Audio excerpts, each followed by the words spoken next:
Hi, everybody. How are you today? I'm going to give you a few minutes to get on,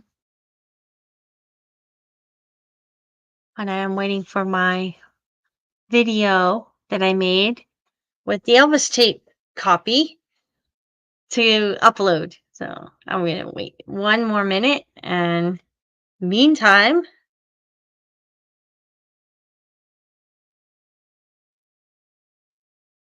all right.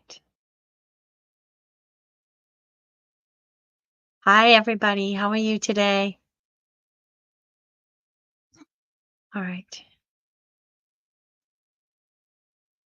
I'm going to give everyone a moment to get on. I'm going to check some things. I'll be right back. All right. Let's see. Yeah. All right.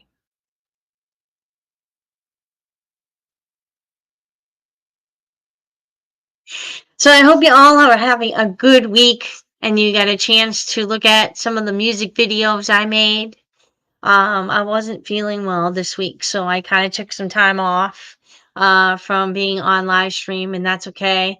I'm waiting for the Elvis tape video to load up, and then we can get started. But meantime, we can read some of Is Elvis Alive? Now, the Elvis tape came with Is Elvis Alive? Okay. So I'm going to just start reading about the Elvis tapes.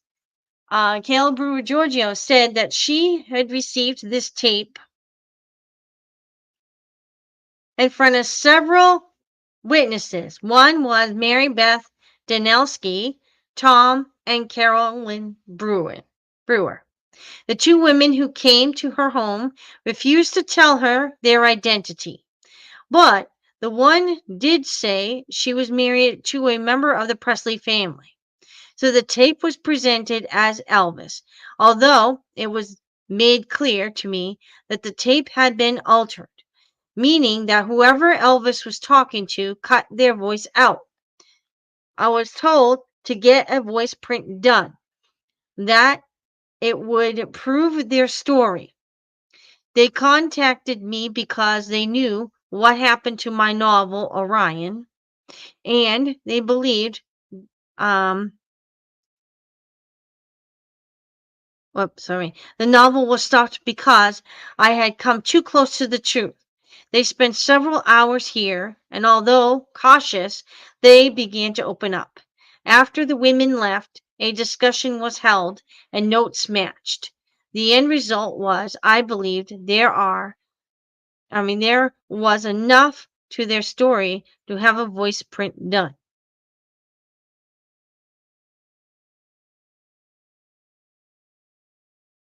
All right.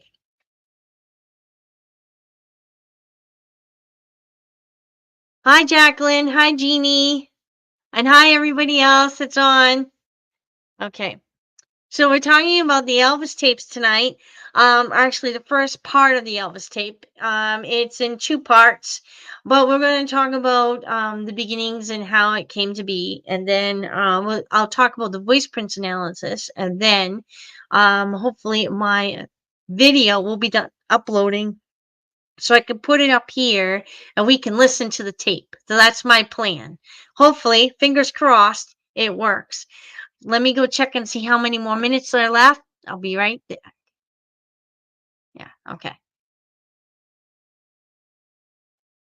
Yeah, about 3 more minutes and then I can upload it from my computer. All right. So I contacted the voice prints expert L.H. Williams of Houston, Texas. He took a known voice of Elvis Presley and through analysis indicated, I mean, yeah, thorough analysis indicated in his conclusion that the unknown speaker of the mystery tape and the known speaker, Elvis Presley, are the same person. However, I want to make it clear that I have no idea when this recording, supposedly over the telephone, was made. Mr. Williams also stated that the entire cassette was not made at one sitting and was instead a result of more than one recording, and this could have been done in many ways. If Elvis had telephoned someone on various occasions and unknowingly been recorded, that person may have put the majority of the recordings on one cassette, deliberately leaving their voice and identity off. I was told the reason the person Elvis is supposedly talking to wants their identity unknown is for the fear of being involved in a death hoax. The tape could have been spliced together by taking dialogue from various films and creating a story whereby people think he hoaxed his death. It is a splicing from other interviews. Okay, so those are her theories on that. Okay, so I thought each possibility out, but when I listened to the tape and read the dialogue, there were too many instances when Elvis refers to being in hiding, growing beards, to having friends feared he'd be found out, and he had chosen to include the tape transcription here as well as a voice identification report. You be the judge. So we're going to listen to the first half of that tape as soon as my video uploads. And I keep checking because for some reason I can't get my screen to do double-sided screens. I could, but it's too much work. Yeah, about 1 more minute. It'll be ready. So anyway, about 1 more minute. Okay. So her voice analysis, so she took it to a Houston police officer or law enforcement and had the voice identification report done. Now, last time I was on live stream, actually 2 episodes ago, we were talking about how David Darlock said, "Oh, I'm the voice on the tape," but he did a poor job. If any of you had a chance to watch that Elvis, I think it was Found Dead or Alive episode of Geraldo, you will know what I'm talking about. He does not talk anything to me like Elvis Presley. Elvis has a certain sound in his voice when he talks. So she said the voice print analysis came out to be that it was the voice of Elvis Presley, or a very, very, very, very, very, very, very, very close match to Elvis Presley. All right. So it is all the indicators on the tape definitely tell us that it's after 1977. And hold on 1 second. I'm still on video with you, so give me a second. All right. I'm just doing my little upload onto my computer thing so I can add this onto this program. Hopefully it works pretty hard. Anyway.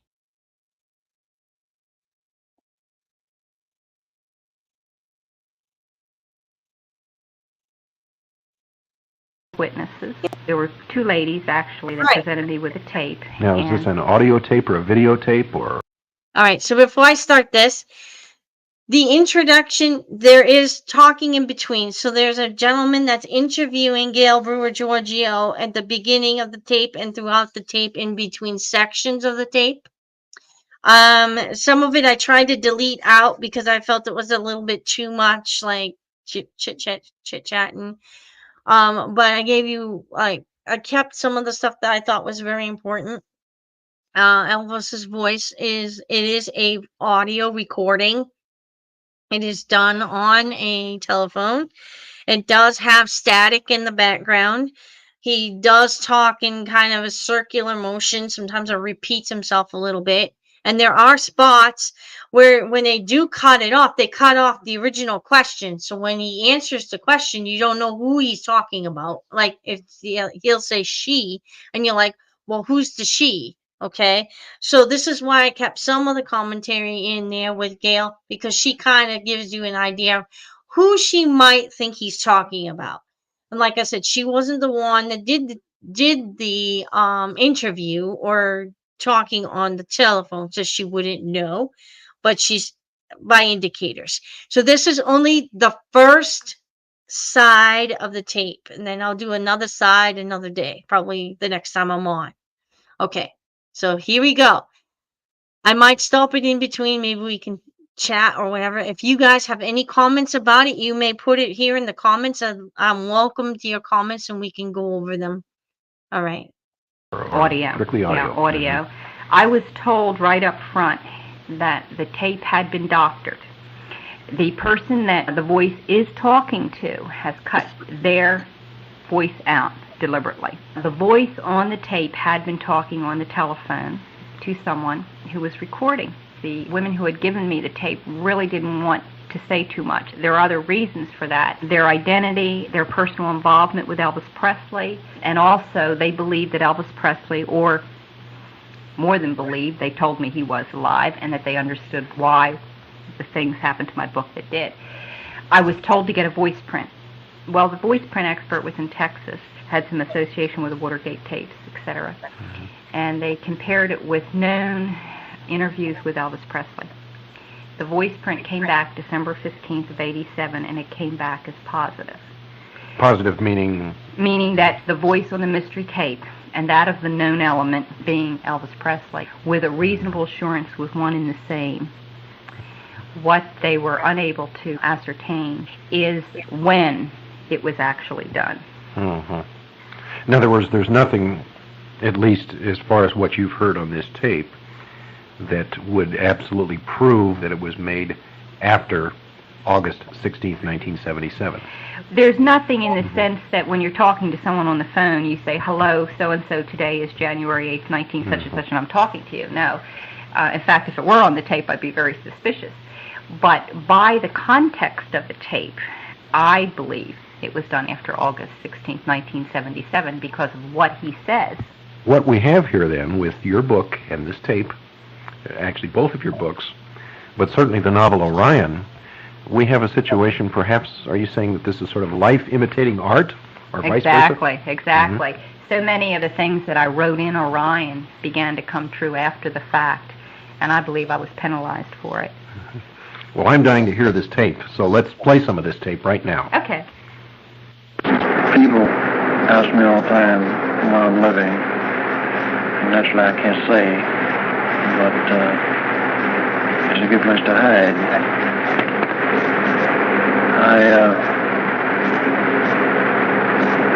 It actually started when I arrived in Hawaii. I made arrangements with a friend of mine to fly me out of the state. You know, it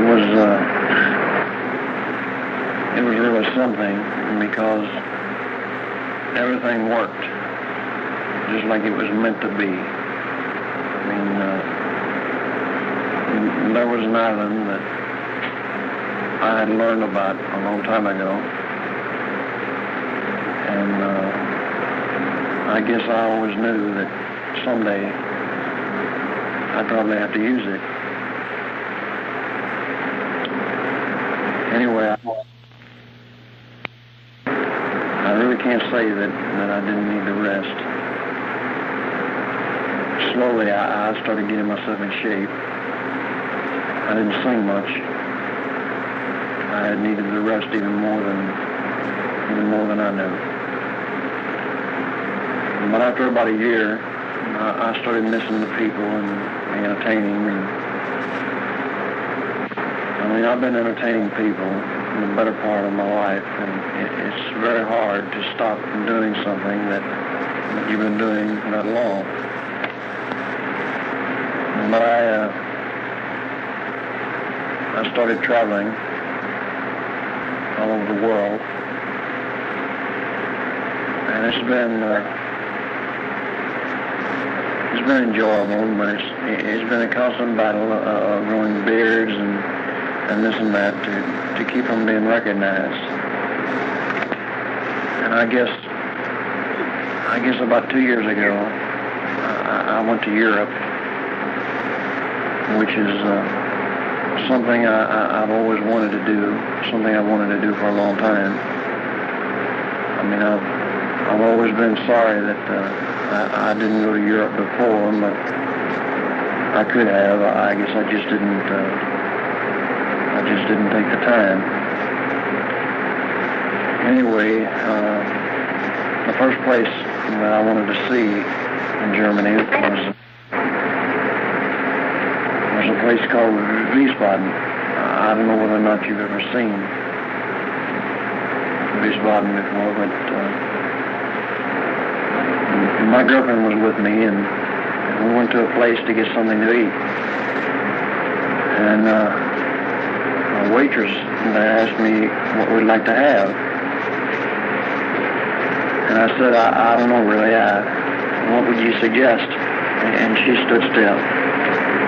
She just kept staring at me, and I started getting very nervous.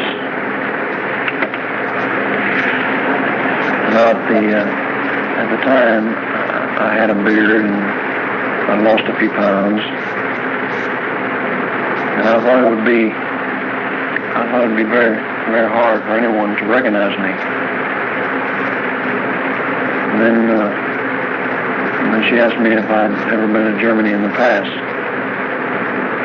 and then I got more nervous. But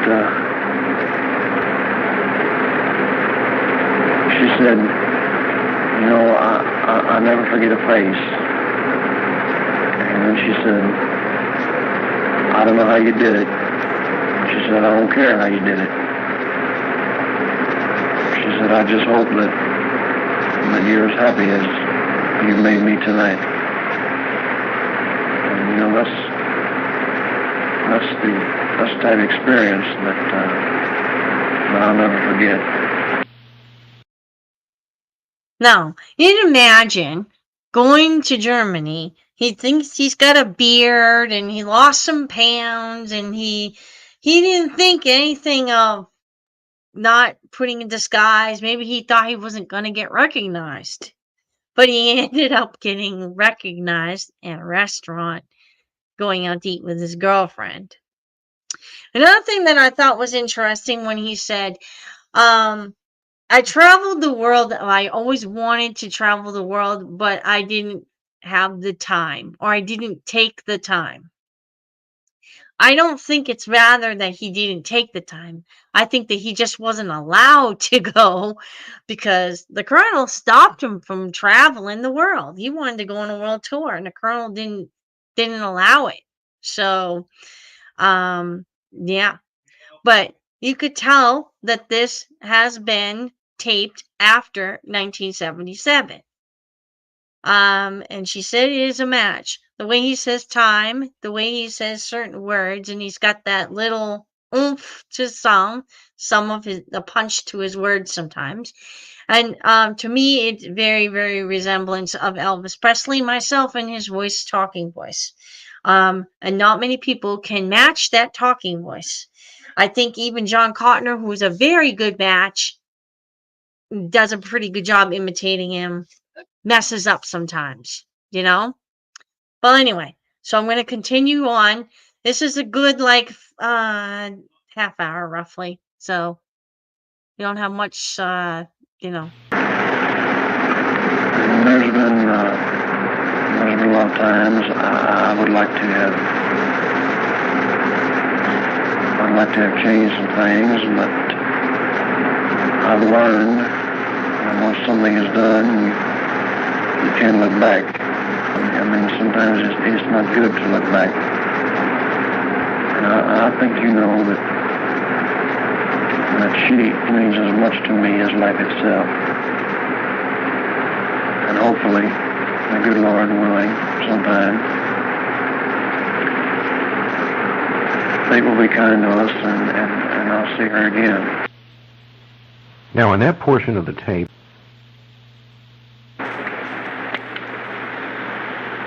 as far as enjoying life now. Oh, okay. In that portion of the tape, he was talking about, she thinks he was talking about Lisa Marie. All right. She's more than life to him. She means more than life, and he hopes that they can get back together soon.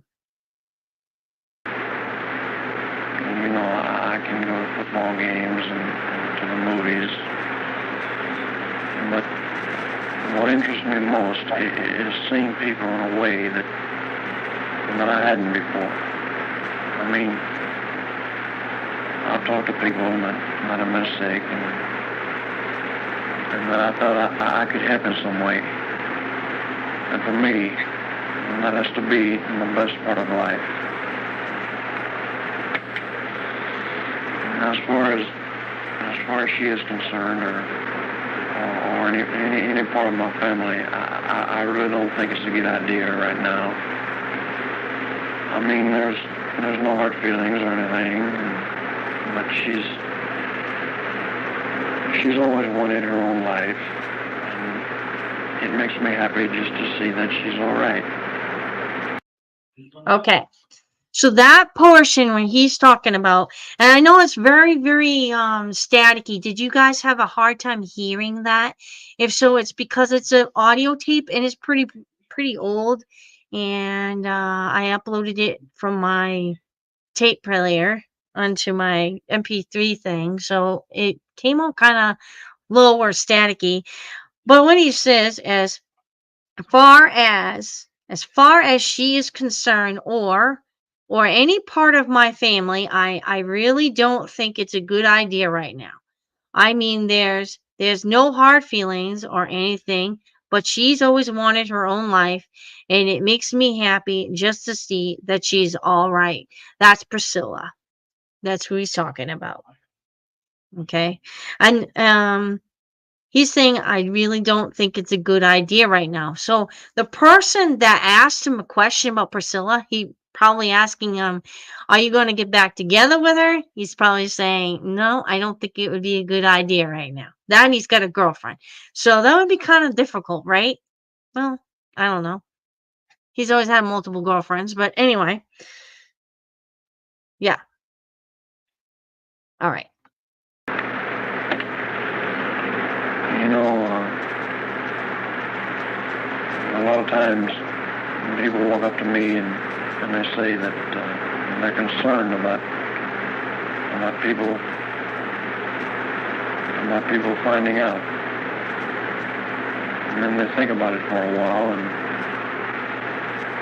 and they usually say that nobody believes them anyway.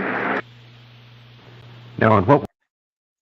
Okay, so that part, if you didn't hear, well, because it was very staticky on this side, so I'm just going to read that. And a lot of times people walk up to me and they say that they're concerned about people finding out, and then they think about it for a while, and then they usually say that nobody would believe them anyway. Okay. We just heard there, he's referring to another she. I'm assuming it's a different person because he's talking about no hard feelings. Who do you suppose that she is? I would think he could be talking about Priscilla. Do you have any idea where he could go to football games or be in large crowds, or going to movies and so on, and not be recognized? He probably, under normal circumstances, would have been recognized, but with the fact nobody would be looking for him since he no longer exists. He would have a new identity. He says at different points he's growing beards and wearing sunglasses. He probably isn't as heavy as he once was. I have been told that he has a code name. This person has been recognized, and they've said, well, he looks like an older Elvis Presley. Well, he would be an older Elvis Presley because he'd be 53 and not 42. Have you ever imagined what he would look like as far as his color of his hair? His hair had turned prematurely gray like his father's. If you had seen Vernon, his hair was a whitish gray. Also, I understand his mother's hair had turned prematurely gray too, and she dyed it. Elvis was known to dye his hair. I also know that in 1988, when Byrne had met Elvis and had wrote this book about it, and he said he had a head full of white hair. The picture that Elvis had given Linda Hood Sigmund, which I have a profile of there, his head is a full head of white hair. But at times when there was recordings, like say the recording of Spelling on the Stone in 1988, the girl said his hair was like white with black in it. So it could have been black streaks in it, or it could be starting to gray. He could have had it dyed and just the sides were white. Who knows? It could have been dyed and then it was growing out white. So we're not quite sure. But yeah, he's all white now. His beard and everything is all white. And it's not like a gray white. It's actually the picture that we have taken. It's actually, if you look on that picture one, it's actually like almost a golden white. But his hair used to be blonde, so it's a possibility. He's all white, not really gray. I don't know. In the first place, it would be foolish to walk back into a lifestyle that I just escaped from. But I'm going to continue my music and give people as much of what they want as I can.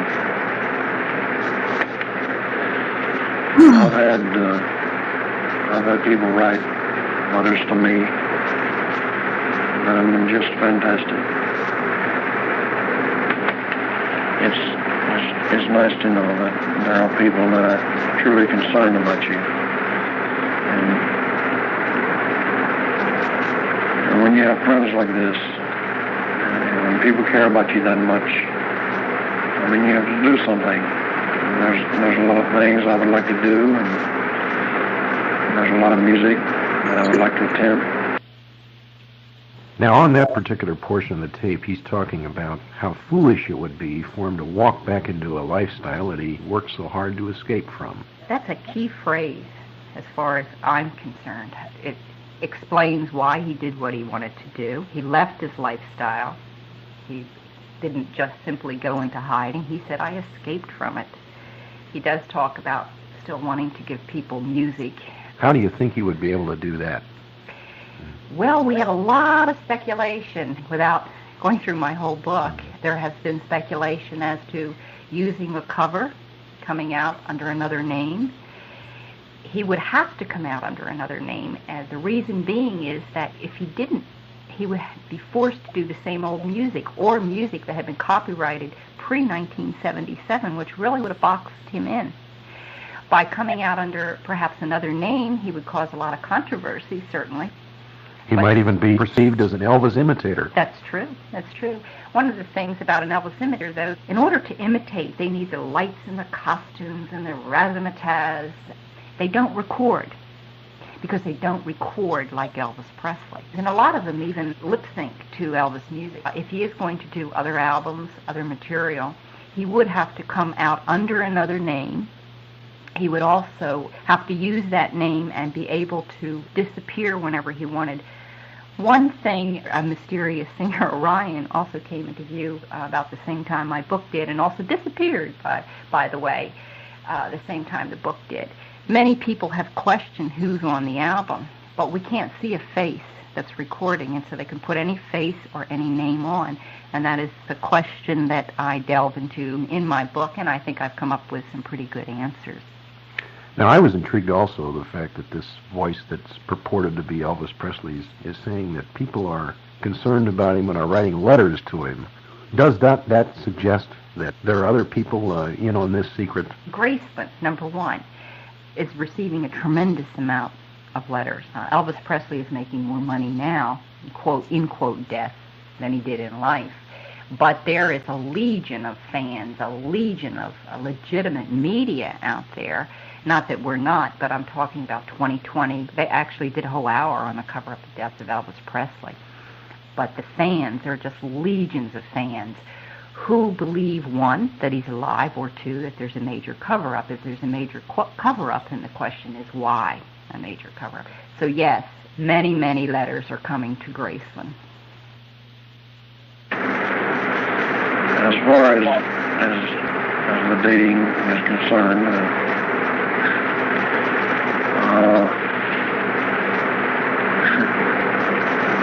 I still date. I'm dating a young lady right now that has been very helpful to me as far as keeping my sanity, and she's been good for me. When we first met, she kept telling me how much she liked my music. She kind of looked at me in shock when we first met, like most people, but she was glad I was still here, and one thing led to another, and now she goes with me just about every place I go. I mean, it's nice. I have a lot of time on my hands now, and I'm getting back into sports a lot. I'm still working out, and playing racquetball and karate whenever I get a chance. It's helped me to stay in shape, and the clean living surely can't hurt. Now, he mentioned in the portion we just heard a young lady friend. Now, assuming that Elvis is now in his early 50s, how young would a young lady be? Elvis had a wonderful way of speaking about women as young ladies. I thought it was interesting, too, is that he says that she kind of looked at me in shock when we first met, like most people, but she was glad I was still here. Again, to me, that dates it as after August 16, 1977. Why would, prior to that, anyone say, gee, I'm glad you're still here, and I'm shocked to see that you are? Basically, that's what he is saying. Now, I notice he also referred to playing racquetball and getting into karate. Again, he stresses clean living. How can we square a remark like that against all of these allegations about drug abuse that have seemed to dog his life and certainly his death? How do you square those two? The next part of the tape we're going to hear, he talks about that. I have read many biographies on him. I think the drug problem, if it was a problem, was overstated. In 1970, Elvis was appointed by Richard Nixon as an agent of the Bureau of Narcotics and Dangerous Drugs. And in many biographies, which people overlooked, it is stated that Elvis pretended to be whacked out. I think he pretended to do this so he could listen in on conversations about him.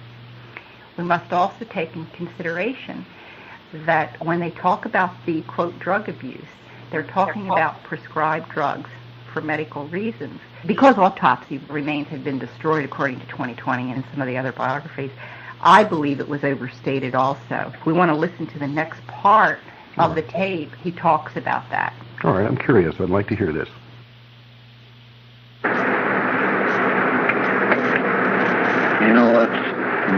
That's one thing that has always gotten to me. I mean, there's a lot of people that are making a lot of money off the drug thing, and that's what makes them happy, and that's fine. But it's not true. And the fact of the matter is that I haven't even taken a sleeping pill in 3 years. If I had the chance to do everything again, I'd probably make the same mistakes. But you grow attached to people, and you grow attached to people that are with you, and your life a lot of times becomes more important to people than you even realize. Yourself sometimes, you try to have as many people as you can, and sometimes you try to please someone, and sometimes you can't please anybody.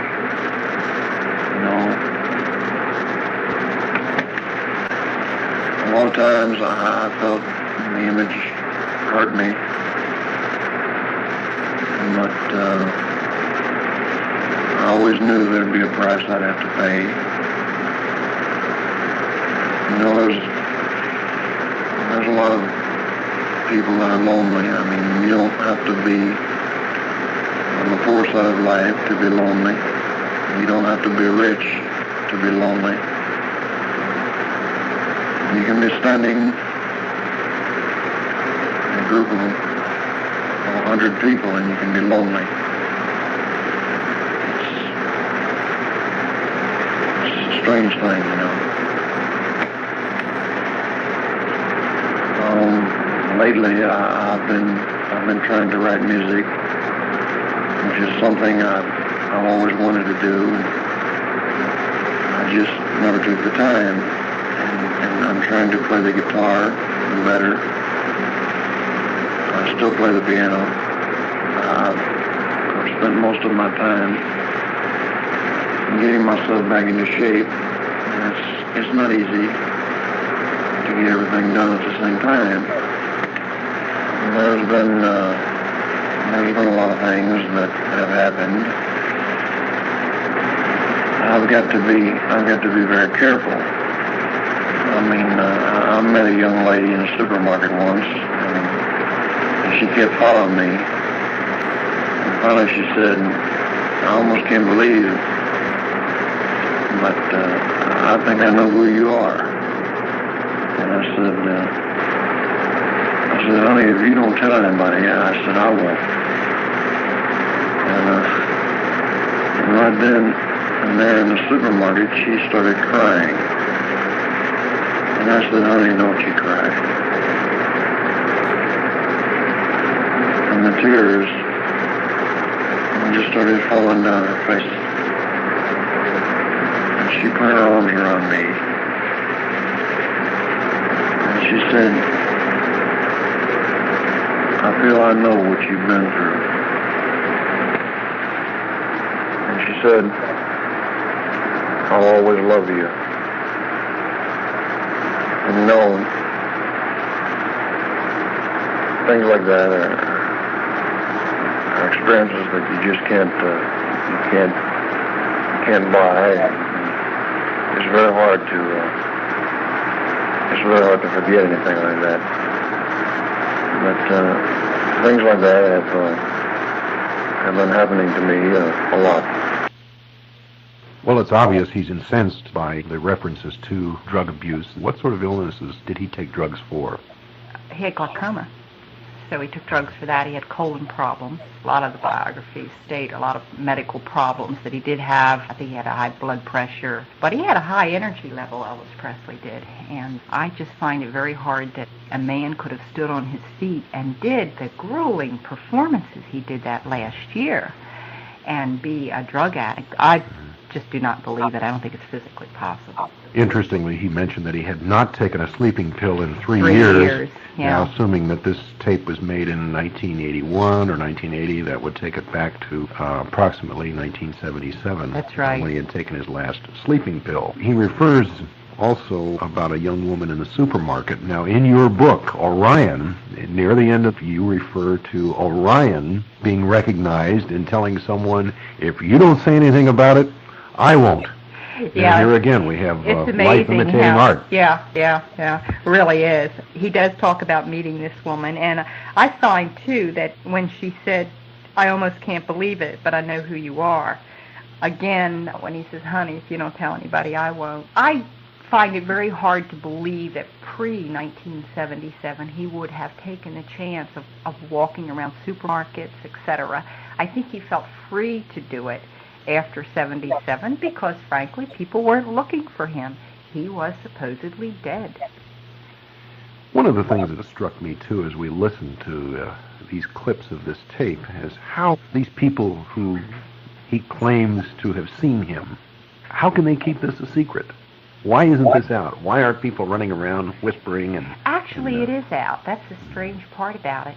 Merle Haggard made a comment in People magazine about he feeling that Elvis Presley was alive.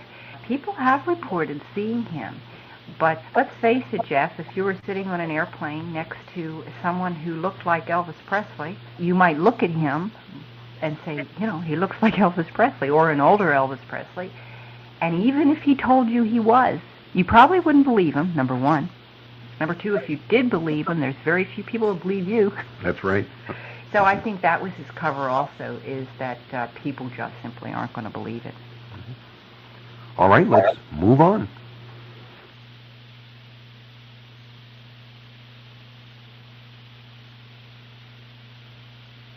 Okay, so that finished that tape, that side, and so I have some comments here. I'm going to share those. So what do you guys think? Do you really think it's Elvis that was on those telephone calls? Now he's been known to call people. All right, so he's been known to call people, and he even called Gail Brewer Giorgio as Orion.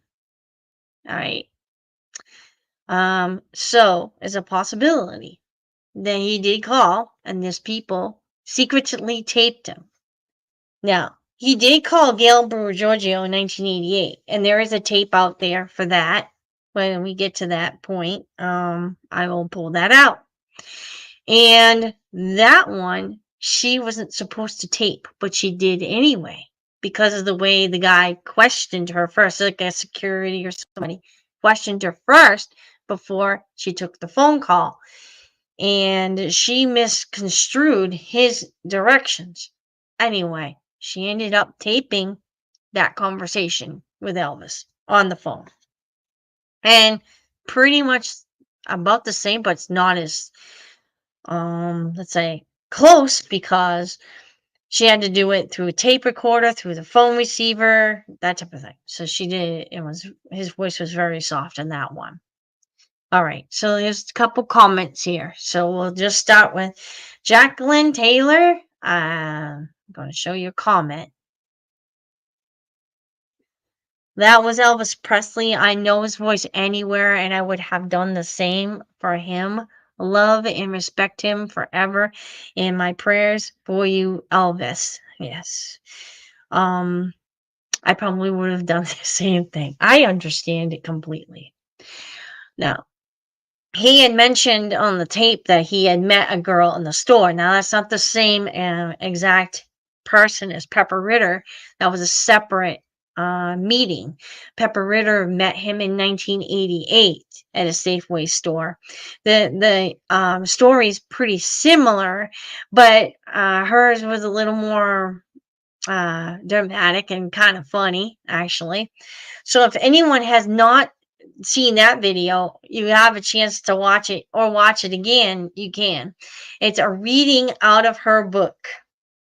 And it happened to her. I had a 3-way call with her and a friend of mine on a group. And we had a good long chat. I'm saying the phone call was a good 2 hours. And she explained everything all verbatim to me. And the thing about it is that he said, you don't have to tell anyone because they probably won't believe you. And that's the truth. I mean, he told a lot of people, and she could tell other people, but she promised she would never betray him. But I guess what happened was she ended up talking to him over the phone, and he allowed her, and she asked him if she could write her story, and he said yes. So she did. All right. And she might write a second one, but I don't know what that one's going to be about. But anyway, so there are people out there. I am going to, I got something in the works. My friend is a family member, has met him after 1977. So we might have a real life encounter part 2 coming up soon. And it'll be a double screen, and he'll be on, and he'll tell you his story live here, but I'm not sure when. I'll make an appointment with him and we'll set it up. All right. Probably next month sometime. All right. So, Michael Westford.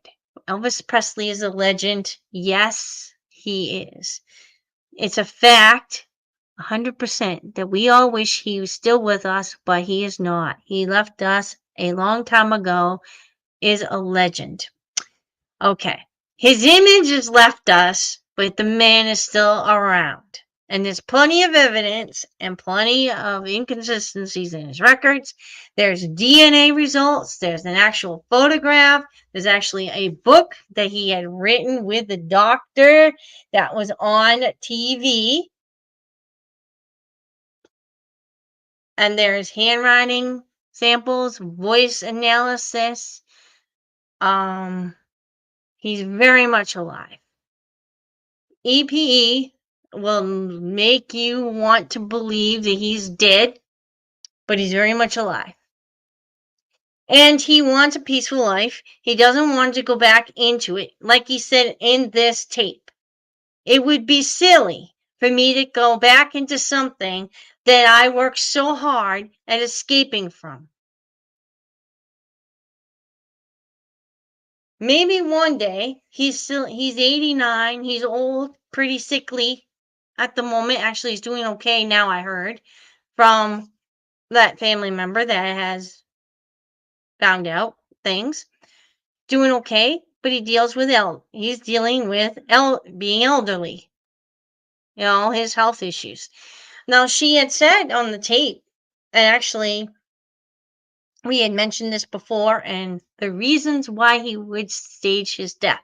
If you guys have not seen that video, you might want to take and check that out. We talked about his colon condition, his illnesses that he's had, and that the main thing that the doctor had said from that article that I read was that his medications were carefully dispensed. So that narrative of him being a drug addict is out. Absolutely no way that he could be a drug addict. He did take sleeping pills, and he did take, I believe, what do you call it, to wake you up, stimulants. But he doesn't need them anymore. So he did get off those, and he was somewhat addicted to prescription medications. So to get off the sleeping pills helps him out a lot. I'm not sure about pain medication, but I heard that he's doing some type of alternative pain relief now, because in this book he had pain. He was asking for a pain medication. It was a chronic pain. And they said that he did so many grueling performances that he had fractures in his spine and was still performing for us. The other thing that I took from this tape was he said something about the mail. He did get mail. They still sent him fair what do you call it? Well-wishing letters and so on at Graceland. But he found out that he had to get his mail because it was getting tampered with. So he had to get his mail a different way. So now he does it a different way because his mail was getting tampered with. Because there was somebody that's after him. I'm not sure who. For a big reward to turn him in. So they tried to do everything about getting fingerprints. He said that in this book about getting fingerprints off his mail and other things. So his mail was getting tampered with. His medications were getting tampered with. So yeah, I think he changed his chain of communications since then.